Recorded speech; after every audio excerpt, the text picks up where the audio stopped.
దేశంలో అదానీ మోడీలు కలిసి పెద్ద ఆర్థిక నేరానికి పాల్పడ్డారు. ఈ అంశాన్ని తెరపైకి తీసుకొచ్చింది హిడెన్బర్గ్ అనేటువంటి సంస్థ.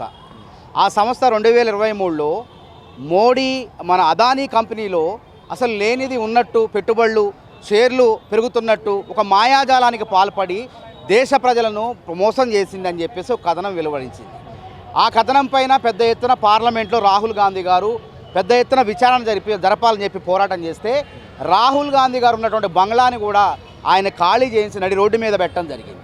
ఆ తర్వాత సుప్రీంకోర్టు మరి ఇందులో జోక్యం చేసుకొని సుప్రీంకోర్టు ఏం చేసింది, ఒక 6 సభ్యుల కమిటీని న్యాయ నిపుణుల కమిటీలు వేసి ఇందులో అన్యాయం జరిగింది, ఆర్థిక నేరం జరిగిందా లేదా అని చెప్పేసి విచారణ కమిటీని వేస్తే సెబీ చైర్మన్గా ఉన్నటువంటి మాధవి పూరి బుచ్ ఆమె అదానీ కంపెనీని కాపాడే విధంగా ఇందులో ఏ తప్పులు జరగలేదు అని చెప్పి ఒక సుప్రీంకోర్టు నిపుణులకు ఒక క్లీన్ చిట్ ఇవ్వడం జరిగింది. ఆ క్లీన్ చిట్నే సుప్రీంకోర్టు ఇందులో ఏ తప్పులు జరగలేదని చెప్పి అదానీ కంపెనీలకు అదానీకి క్లీన్ చిట్ ఇవ్వడం జరిగింది.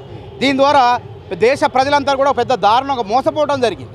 తర్వాత అదే హిడెన్బర్గ్ సంస్థ ఇటీవల ఏం బయటపెట్టింది, అసలు సెబీ చైర్మన్ ఎందుకు కాపాడాలని ప్రయత్నం చేసింది అని అంటే దాని వెనక ఏముందంటే 2015లో అదానీ సోదరుడైనటువంటి వినోద్ అదానీ కంపెనీలో ఇదే సెబీ చైర్మన్గా ఉన్నటువంటి ఒక ఆమె అప్పుడు మాధవి పూరి బచ్చు ఆయన భర్త దావల్ బుచ్చు వీళ్ళు పెట్టుబడులు పెట్టారు.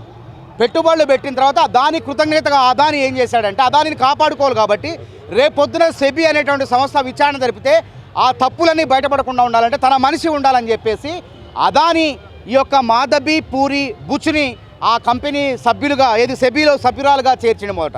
ఆ తర్వాత మోడీతో పైరవి చేయించేసి సెబీ సంస్థకి ఏకంగా చైర్మన్ కావటంలో దోహదపడటంలో సెబీ చైర్మన్గా నువ్వు నాకు ఇది ఇచ్చిన కాబట్టి నీకు అది చేసి పెడతా అంటే కిడ్ ప్రోకోకి పాల్పడ్డారు స్పష్టంగా. ఇది దేశ చరిత్రలోనే పెద్ద ఆర్థిక నేరం. ఇది విదేశాలకు సంబంధించిన హిడెన్బర్గ్ అనేటువంటి సంస్థ బయటపెట్టింది. అందుకే ఇప్పుడు రాహుల్ గాంధీ గారు ఏమంటున్నారు, అసలు వీళ్ళ మధ్య సంబంధాలపైన జాయింట్ పార్లమెంట్ కమిటీ వేయండి. ఎందుకు మీకు భయం కలుగుతుంది, విచారణ జరపమంటే ఎందుకు భయపడుతున్నారు, తిరిగి కాంగ్రెస్ పార్టీని ఎందుకు విమర్శిస్తున్నారని చెప్పి రాహుల్ గాంధీ గారు మరి సోనియా గాంధీ గారు మల్లికార్జున ఖర్గే గారు దీనిపైన జేపీసీ జాయింట్ పార్లమెంట్ కమిటీ విచారణ జరగాల్సిందని చెప్పి ఇండియా కూటమిలో ఉన్న పార్టీలన్నీ కలిసి దేశవ్యాప్తంగా అన్ని రాష్ట్రాల్లో ఈడీ కార్యాలయాల ముందు కాంగ్రెస్ పార్టీ ధర్నా కార్యక్రమాన్ని చేపట్టడం జరిగింది. అయితే అయినా కానీ బీజేపీ ప్రభుత్వం మరి అదానీ సంస్థను కాపాడే ప్రయత్నం చేస్తుంది. కాబట్టి దారుణం, దేశ చరిత్రలో ఇంత పెద్ద ఆర్థిక నేరం వల్ల భారత ఆర్థిక వ్యవస్థ కుప్పగూలిపోయే ప్రమాదం ఉంది.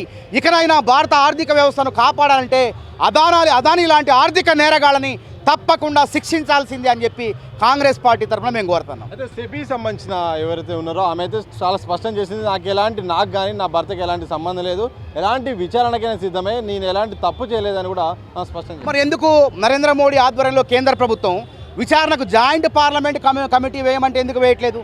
గతంలో వేయలేదు. ఈ సెబీ చైర్మనే సుప్రీంకోర్టుకు తప్పుదోవ పట్టించి తప్పుడు అఫిడవిట్ ఇచ్చి మన అదానీ కంపెనీలో ఎటువంటి తప్పులు జరగలేదు క్లీన్ చిట్ ఇచ్చింది. ఏమే ఎందుకు ఇచ్చింది, ఏ స్వార్థం లేకపోతే ఎందుకు ఇచ్చింది? మరి హిడెన్బర్గ్ అనే సంస్థ ఒక ప్రామాణికమైన సంస్థ, ఆ సంస్థ కథనానికి విలువ ఉంటుంది. దానిపైన మరి కావాలని చెప్పి గతంలో ఈ పెట్టుబడులు ఉన్నాయి కాబట్టి ఇది వాస్తవం. 2015లో మారిషస్ సంబంధించిన దాంట్లో అక్కడ ఆ దేశంలో పోయి పెట్టుబడులు పెట్టారు అక్కడ. అదేవిధంగా తర్వాత 2017లో సెబీ కమిటీ సభ్యురాలు అయ్యేటప్పటికీ ఆ పెట్టుబడులు అదానీ కంపెనీ ఉంటే బాగోదు కాబట్టి ఆరోపణలు వస్తే మళ్ళీ వైదొలిగిపోవాల్సి వస్తుందని చెప్పేసి తెలివిగా ఆ పెట్టుబడులను తన భర్త పేరు మీద బదలాయించుకొని ఆ భర్త అదానీ సోదరుడైనటువంటి వినోద్ అదానీ కంపెనీలో పెట్టుబడులు పెట్టడం జరిగింది. తద్వారా ఆ విధంగా వాళ్ళతో సంబంధాలున్న కారణంగానే ఈమె సెబీలో సంస్థలో సభ్యురాలుగా చేరింది.